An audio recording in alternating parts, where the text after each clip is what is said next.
每一期的文明嘛，它都涉及到蛇，然后比如说夏娃被在伊甸园里面被蛇骗了，然后中国的那个上古的神话也讲到了伏羲和女娲嘛，他们都是就是上半身是人，下半身是蛇嘛，然后互相交尾，最后成了中华民族的祖先。然后还有就是西方的话，就是古希腊，他也认为蛇，它是它是一种就是那个英语里面的那个蛇的那个毒液和人的精子是同一个单词，就是它既是那种很狠毒的东西，同时又是生命之源，所以就是我就想到你前面说到的分裂啊，每一段分裂的期间都有上一次分裂的那个记忆，那这个记忆是不是它跟蛇有什么关系啊？其实跟蛇没有太大关系，它那个圣经只是说打一个比喻，因为我们人世间的这个蛇给人感觉是比较邪恶的嘛，比较可怕的嘛，所以说他就用这样的一种比方，这个跟蛇这个动物本身其实没有什么太大的关联，我觉得这个就没有必要去着相啊，去理解它。啊就从真理的层次一下子又拽回到这个世间的这种形体的层次了啊，这个其实是没必要的，因为它那个层次是完全抽象的层次啊。第一次分裂、第二次分裂，它都是指这种心灵的抽象层次的分裂啊，跟这个物质世界还没有一点关系的时候呢啊，物质的世界是最后我们跟这个小我吧跑了，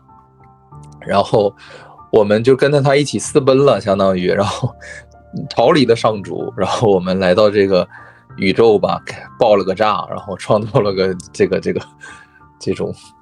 对吧？复杂多变的一个宇宙，但是本质是无常的嘛。所以其实你知道宇宙本质为什么是无常的吗？因为它一开始的这个创造的这个源头，或者说它的思维，因为思维是一切创造的根源嘛，是一切创造之因。你看这个世界，实际这个文明也是来源于思维的，对吧？这个以后我们可以去论述。那也就是说，宇宙是建立在分裂之念而产生的，所以说宇宙处处都是这种分裂对立的这种模式。那这种模式的话，这种个体主客体的这种二元对立的模式，它是注定是无法完美的。这个是它的源头决定的。但是我们其实你没看一直在弥补这个缺憾吧，或者说是一个缺陷，我觉得比如说人类啊动物啊通过不断的去繁衍，不断的去所谓的传宗接代去延续打造一个类似于永恒的一个生命。那宇宙也通过一些物质能量的这种循环，对吧，去不断的去玩这个成住坏空的这种模式去延续它，仿佛它也是一种所谓的永恒但是实际上这个跟我们的源头造物主的那个境界，那种圆满一体的境界实际是没有可比性的。因为我们这个所谓的永恒太粗糙了，就类似于说古代的那个马车，它也是轮子，它也能转，但是它颠呐，而且它颠一会儿它就散架，它就碎了，它是木头做的，它跟永恒就是太遥远了，对吧？但是它也是某种，我可以换轮子啊，对不对？那古代人寿命短，那我就早点生孩子，我15岁就生孩子，对吧？我30多岁我没了，那我也传宗接代了。所以说宇宙不停的在去用妥协的方式去弥补这个原生的这个缺陷。我不知道你能不能明白我这种理论，就是说我们一直在寻找那些可以替代我们或者说暂时的去麻痹我们这个原生的这种痛苦的一些东西，来去给我们已经就是说出问题的心灵寻找一个安慰吧。但是我们一直没有根本性的去解决我们心底的问题，这个也是奇迹课程指出的。就是为什么说智慧的产生最终都会去向内求呢？并不是说外在有多么的不好，而是我们的存在本质首先是一个精神性的非物质的存在，这是第一点。第二点就是我们的不满足感，我们的匮乏感，我们的不快乐，这些所有的空虚无聊寂寞的东西，它是源自于内在出了问题。导致的。所以我们不停的去寻找外界的刺激啊和帮助来去弥补内在的这个根源性的缺失，所以我们一直没有办法本质性的被满足，只是很短暂的那种被其实就是麻痹并不是真正的快乐。所以说当你体验过与神合一之后，就像克拉克一样，他就会明确的表达一个什么样的想法呢？我体验过了与神合一，我不可能对这个世界的任何的事物体验再产生兴趣了，这个是一种必然。因为他体验过了真实，他对于虚假的东西那种拙劣性他就已经很自然的不感兴趣了。我可以打个比方，还是用交响乐的比方，其实我以前这个是我自己想到的，就是上主的境界它类似于什么样的感受呢？它类似于你在交响乐厅里面最豪华的最顶级的交响乐团和最好的交响乐厅里面听一场交响乐，这是交响乐本身的样子，我们把它比喻成上主的境界，圆满的境界，这个能理解吧？然后呢，我们的宇宙，我们的娑婆世界，我们现在的所处于的地球，我们体验到的是什么呢？是不停的在去比如说我们发明的游戏啊、虚拟现实啊、电影啊，这些所有的这些创造，实际都是去模仿我们在那个圆满境界体会到的那些快乐呀、那些极乐去很拙劣的一个模仿品。它类似于什么呢？就是我交响乐团演奏的同时呢，我用一个很劣质的一个话筒，同时在收录这场交响乐，然后呢再用一个很劣质的音箱，很廉价的50块钱的10块钱的音箱，收音机那种感觉的，我再去把这个录制的内容，本身我录的时候就已经打了好几折了，那我在播放回放的时候呢又是非常劣质的，但是你也能听到它是一个交响乐的感觉，对不对？这个你能理解吧？对。那么我在这个播放的同时呢，又用一个很劣质的录音设备再录完了之后呢，再用一个很劣质的播放设备，不保真的那么你想想，经过这几番折腾之后，这个音乐还有本身的样子吗？实际上有一点的，对吧？有一点点，但是这种体验是非常糟糕的，这个大家都能明白吧？就像你用了新款的手机，你再去用你2年前上一代用的那个手机的时候，对，20年前的那种，对，老黑白的那种机器，对，或者说另外一个比方，就像你已经拿到了那个就是某所重点高中的录取通知书了，就是已经被保送进了高中了，你再去对初中的那些什么月考啊、模拟啊、中考模拟啊，对吧？你觉得那都是空，对吧？对啊，你就会觉得那个小学生因为怎么考试不及格了，被家长被老师骂了，完在那伤心的哭，你就告诉他，孩子，这些都是幻象，你最终上的是清华，你是数学天才等等等，对吧？你或者说你以后是企业家，你怎么样，你去跟他讲那些，他就觉得你在说些什么呀，我根本听不懂，对吧？你不要骗我了。所以说佛看我们就是这样，所以他用了那个，对吧？就说我们是生活在着火的房子里面嘛，就是他认为我们是很可怜的。其实佛法很好理解，但是大家我不知道为什么总是去曲解这些东西吧。反正我是理解不了大家的那种曲解。我觉得佛法讲的非常直接，他就是在不停的强调我们这个世界实际上是一个很痛苦的东西。但是呢，因为我们的这种恐惧也好啊，或者无知也好，我们不舍得去离开这个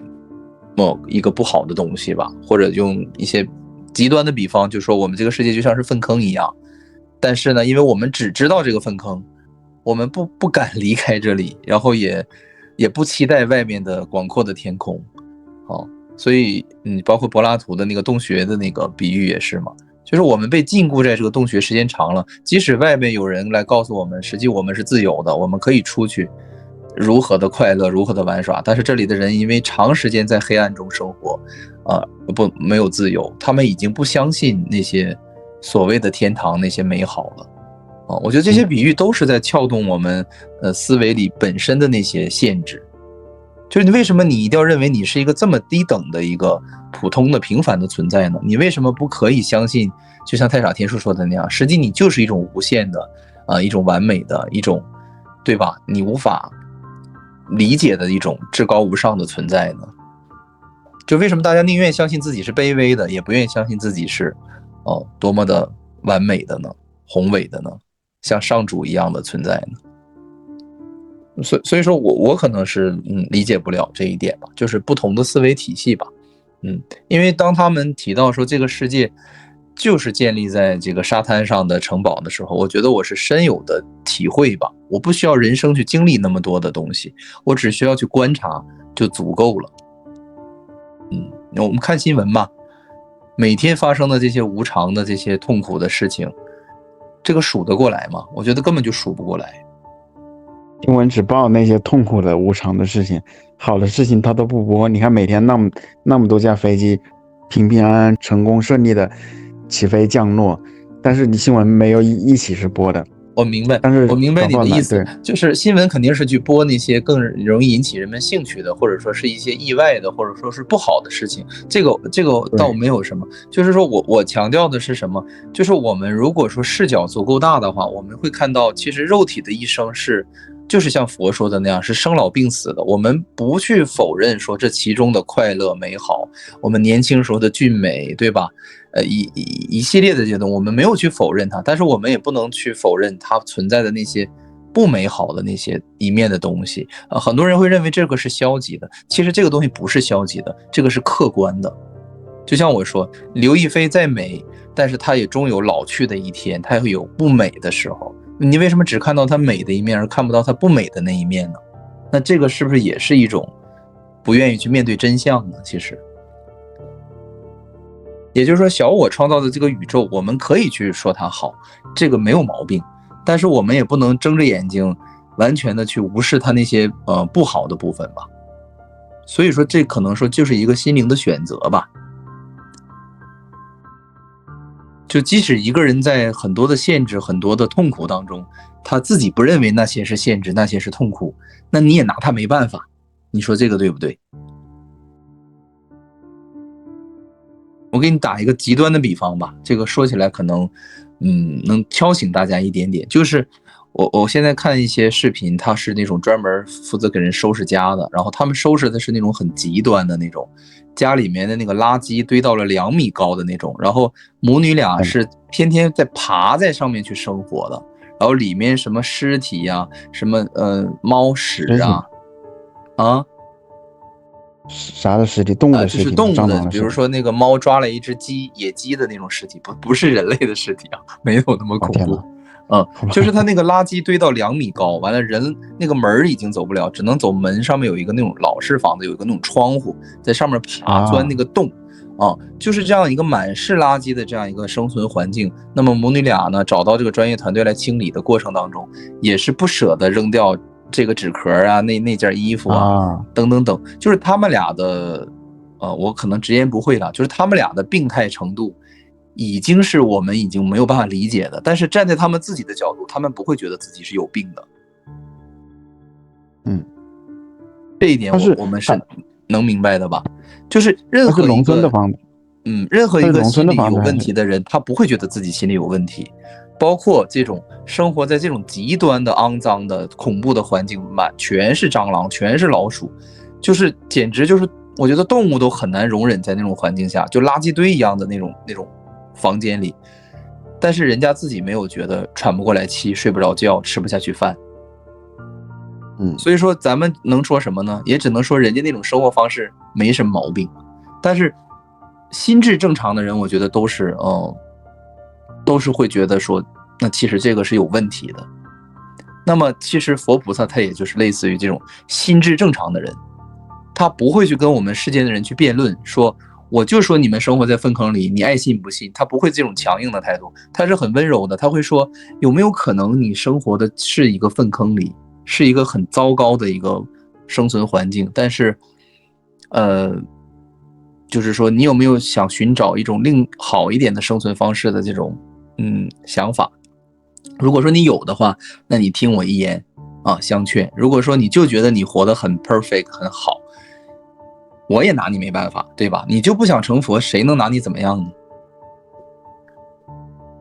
这个可能就算我杠一下吧，哈，就是我内心也有很杠的一面。所以你记得《海奥华预言》里面米歇被外星人带到飞碟上的第一件事情就是给他消毒，说你身上的各种病毒太多了，消毒了之后才允许他跟外星人接触。对对。其实真的就是有一些东西是对比之后我们才会觉得啊，包括有一部电影不就演叫《房间》嘛，就是那个妈妈然后被人诱骗到一个房间里锁了好几年，生了一个孩子，那个孩子在可能几岁之前，这个房间就是他的整个世界，他不知道外面有更美好的世界，那孩子也不觉得很失落，但是也不会觉得很快乐，就每天在这个房间里玩耍，最终有一天他们被解救出去了，孩子看到这个真实的世界之后，蓝天白云啊，植物啊，他傻眼了，对吧？他就原来这是真实的世界，我之前生活的只是一个10平方米的一个囚笼。好像还是个真实故事改编的，所以说其实这些东西都会去某种程度启示我们，我们有的时候需要去反思一下这种所谓的肉体生命，这种轮回是不是真的就像佛说的是一种无常，是一种痛苦。然后上师也举了很多的例子，他提到说实际上你们是一直很引以为豪的那些转世，就比如说你富豪啊，你是有名有势的人，他说但是你们却会尽量忽略那些你去比如说在监狱当中度过余生的生活去流浪啊，去行乞啊，去怎么他那些词汇吧，就是死在什么阴沟里啊之类的，就是很可怜很痛苦的那种一生。他的意思说我们会去忽略那些东西，然后呢让自己尽量在梦中活得像一个英雄一样，你懂那种感觉吗？就是我们会去不停的强调自己很虚荣的一面，包括发朋友圈也是一样，我们就去无视那些生活中痛苦的那些很不好的一面，然后装成很光鲜很亮丽，然后用一个很虚假的面具去包装自己，然后不停的给自己洗脑，说我其实还挺不错的。对，你说到这个就是英雄啊、虚荣啊，我就想到了之前为什么我那么喜欢历史啊，就因为我会幻想，如果穿越回古代，或者说我去读历史的时候，我的代入感都是我是像卫青、霍去病那样子的将军，奉狼继续建功立业，但是我从来都没有想过一将功成万骨枯。你就概率而言的话，我有可能回去之后只是一个当炮灰的一个排头兵。或者是说就是一个普通的老百姓，然后被官军和盗匪轮流去抢的那么一个人，然后就是所以我理解了这个之后，我就会想到就是兴百姓苦，亡也是百姓苦。你就是你不管最后上层建筑是怎么说的，包括就是像那个康年盛世，就是你要按照中国古代的那个标准，哇，那真的是。就是老百姓都是那种各种安居乐业就是也算是那种就是很文明鼎盛的生活了。但是呢，同一时期就是在乾隆时期嘛，有些就是英国的商人到广州去做生意的，就是根据亚当斯密在《国富论》里面的描述嘛，哇，那英国人把那种已经过期的肉直接扔到那个直接扔到那个黄浦江上头，或者说把那些就是有一些他们那船上死了的动物的尸体啊，比如狗啊、猫的尸体，直接扔到河里面去。哇，那很多老百姓就是划着他的那小渔船过去抢，就是那因为他们穷的都吃不上饭了嘛，而且到处的那些河边都有很多那些就是婴儿，尤其是女婴的那些尸体，就是因为老百姓他把孩子一生下来之后。他知道就是这个就是马上政府要收人头税了你这个要收税了，根本那孩子与其是遭罪的话，还不如一生下来就亲手的把他给掐死。这都是很普遍，这都是没有被记载下来的事情。对，所以就是回到前面你说的嘛，我就觉得就是有的时候真的是环境嘛，因为人他性格会有逆来顺受。就是一点一点的让渡了自己的权利之后，后来就会觉得，自己生活的这个厕所，对吧？也是理所当然的，就是可能在厕所久了也闻不到它的臭味可是呢，你要去看，比如我当时去了有一个印度的，有一个就是他当地一个土邦的王宫的城堡嘛，他那个城堡是在印度中央邦，中北部的有一个叫瓜里尔的那个城市。好，然后那里面哇，那真的是，就是你去了，因为他家具都在嘛，都是那个原来。之前他那些王生活的那个痕迹都在，故宫的家具被搬走了，所以说你只能看到房子，还感受不到他那种生活。就是他那一个卧室啊，真的是比我们客厅普通老百姓的客厅2倍都要大。然后他还有那个屏风，然后他那3层楼高的游泳池，你天呐，他那多有钱，尤其是他那还是缺水的地方啊，3层楼高的那种游泳池，然后各种那些摆件啊，金碧辉煌的器具。我去了之后，我就马上意识到自己原来一直都是一个穷人。对，然后可是那又怎么样呢？我觉得就是还是说就是他这物质的都是无常的嘛。你看他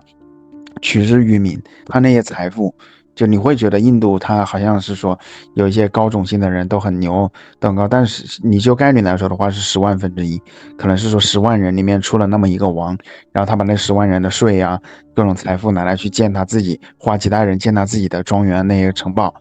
可是呢，过了几代之后，他的那个后代没法去交那么大的房产税，最后也把它变成博物馆捐给政府了。就是真的，人类其实一直在重复这种模式，就是，就是你去想办法。我不是说你要带给别人自由，而是你在去宣讲自由的时候，那么很多人就会说，那你这种宣讲自由，实际上也是对于不自由的一种评判嘛？那其实这个东西就是没办法。你不能说我们去宣讲某一种主义的时候，然后我们同时又捎带的说，那其他的主义也都没有毛病，也都挺好的。那实际上这种模棱两可的方式，你并没有真正在宣讲什么，你只是在打所有的擦边球，在做老好人，或者说就是一种墙头草的状态嘛。所以说耶稣他的理论，他一直强调一定要毫不妥协。就是你该怎么去讲，就应该怎么去讲这个理论，而不应该去把很多东西含糊在一起。和稀泥，对，非常好。就是我们现在只是去讲纯理论的东西，我们并不是说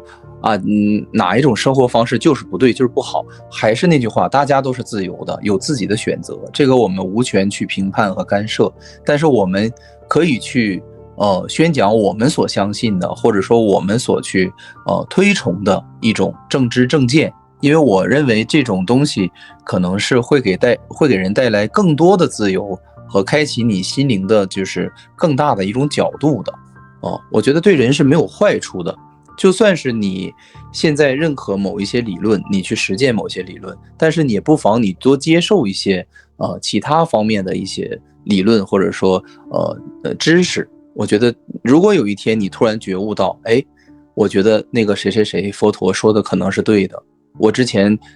听过，我明白他的理论啊，形而上学的这些东西，不切实际的东西，对吧？你有一套当时的说法，但是可能经历了很多人生的无常，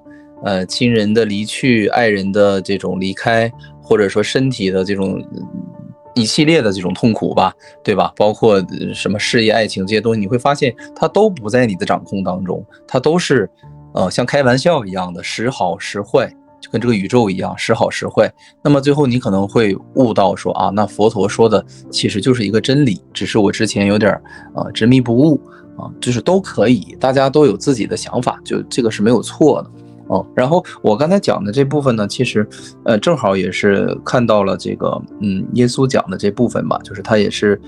提醒了我们这一点。他说其实我们去讲这些东西的时候呢，给人的感觉是非常消极的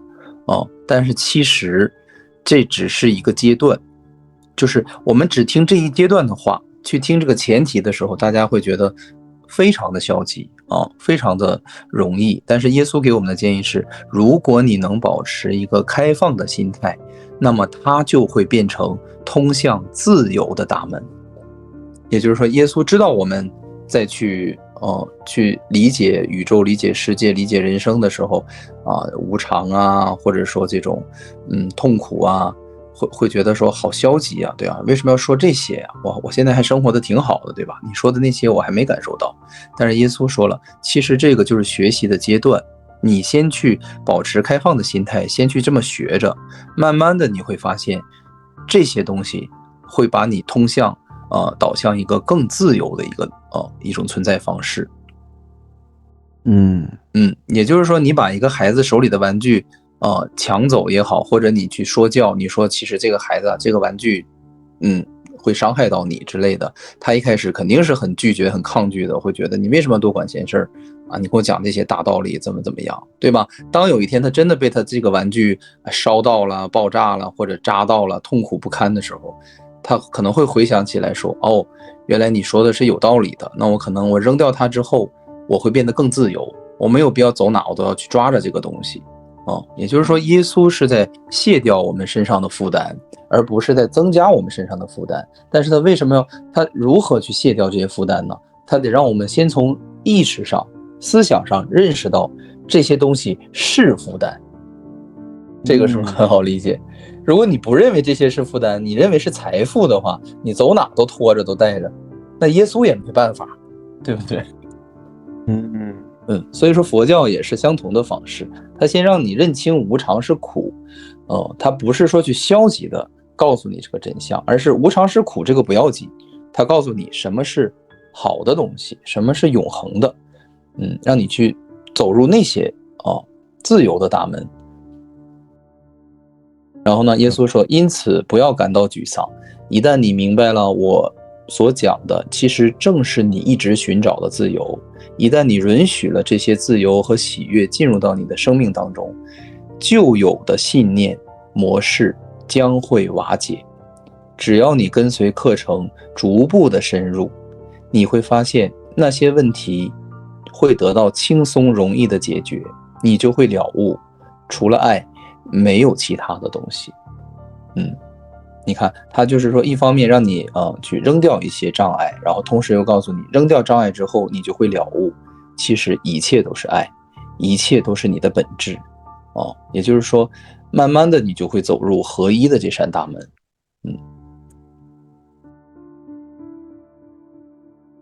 就是我们要了解到，就是这个分裂嘛，就有时候去观察那些小朋友他很可能就是抱着一个玩具或者抱着一个那个娃娃熊在那里不放，然后他感觉那是他最珍贵的东西，那就是他的一切。但是我觉得就是大人他对于某一些东西的执着，其实何尝不也是像小孩子他可能抱着一个玩具不肯松开一样吗？对，只是我们成人的玩具比较大一些。对，但本质上其实都是玩具。对，就是我想到也有观众嘛，说我们这种出世的心态好像是有点躺平，居然觉得都是假的。没有，耶稣刚才讲了，这是阶段，这是学习的次第，不是说你学到这儿就结束了，故事结束了，那确实是消极的。如果是那样的话，但是耶稣的教学，包括佛陀的教学，它不是说停留在这个世界是无常是苦就结束的。他给的这个不是结论，而是前提，就是当你也这么认为的时候，有一扇自由的大门其实它就向你敞开了。那如果你不这么认为的话，没有这个前提，那个自由的大门它对于你来说就不存在。也就是说，这只是第一课的内容，你第一课的内容它可能耶稣也承认了，看起来是非常容易理解成消极的，但是他说你保持着一个开放的心态，你先学着试试看，你看看最后他会把你推到哪儿，把你导向哪里，导向的那个地方是否给你带来了更好的体验，更自由的感受。就是你先不要去着急去评判他这一套东西是怎么样的，我觉得你那些东西很消极，按你那么说的话，我直接躺平得了。你没学完呢，你学完了你才知道他到底是让你躺平还是让你干嘛，对不对？对，也就是说我们不能去断章取义啊，对不对？话说一半你就得出结论了吗？这个不能这样去断章取义，对吧？这个本身是不公平的你要听就听完整的嘛。对，那完整的话就是应该是说获得了自由，了解了自由，然后获得了解脱之后，然后从而达到什么样的不一样呢？那你要说简单的去论述真理的话，就是当你认为这个世界是没有意义的，是一种你不值得你去过多去停留去体验的东西的时候，或者说你认为这是一场噩梦的时候，你会导向于更快的醒来，更早的去觉醒，减少这个在梦中去轮回啊，或者说去痛苦去经历的时间。为什么我们会说轮回当中是有痛苦的？因为没有人的一生是没有经历过痛苦的吧？我觉得这句话是成立的吧。我们可以有几天是不经历痛苦的，但是你说人生36000天都没有经历一点痛苦吗？我觉得这个是不是不可能的？对不对？那最起码生老病死是要经历的吧？你生下来你是要哭的，你是要逐渐衰老的，你是要生病的呀，最终你还要面临你这一生的结束啊，你会有很多的不舍和恐惧的呀。对呀，对不对？所以说轮回就本身就是一定会经历痛苦，我们不是走极端说轮回全是痛苦，我们会说轮回里面包含着痛苦。所以说这个轮回它可能说是无止无休的也就是说你这些痛苦没有必要去反复的去体验，我们体验过1次2次3次10次100次就已经很不错了，对吧？我们达到目的了。但是如果说现在你坐一个过山车，我第一次玩是很刺激很享受，我第2次玩我是对吧，我刺激没享受够，我想再刺激一会儿，那么第10次第100次的时候，你已经都想下车还下不来的时候，这个叫什么呀？这个不就叫折磨吗？对不对？也就是说他推荐的是一种自由的方式，而不是不自由的方式。也就是说你没有见识过什么是真正的自由，你又如何能确定自己真正想要的就是目前这种不自由的方式呢？所以说他提供的建议就是你要保持开放的心态呀。我现在说的这些前提这些你的所有的感知宇宙的方式是很有瑕疵的方式，是很不圆满的方式，那这是我的前提，我给你这样一个前提，我就会给你一个最终的结果，就是让你体验到我说的那个完整的那种圆满的东西。那么你如果说体验完了圆满的之后，像克拉克那样，你已经体验到与神合一了，对吧？然后我们本身的那种存在状态之后，你这个时候你很客观的说我觉得还是我的这种人世的经历比较有意思快乐，或者说更喜欢的话，那也没有人拦着你回到神的世界嘛，对不对？你也可以继续选择在这个世界嘛，你也可以继续选择轮回嘛。但是为什么说残酷的现实是所有经历过与神合一所有悟道的众生都没有回来的呢？无一例外没有一个就几乎吧，就也不能说那么绝对，几乎没有选择再回来的呢？就是因为他们就像你已经考上了，你已经在大学读了，你还会想着回去复读吗？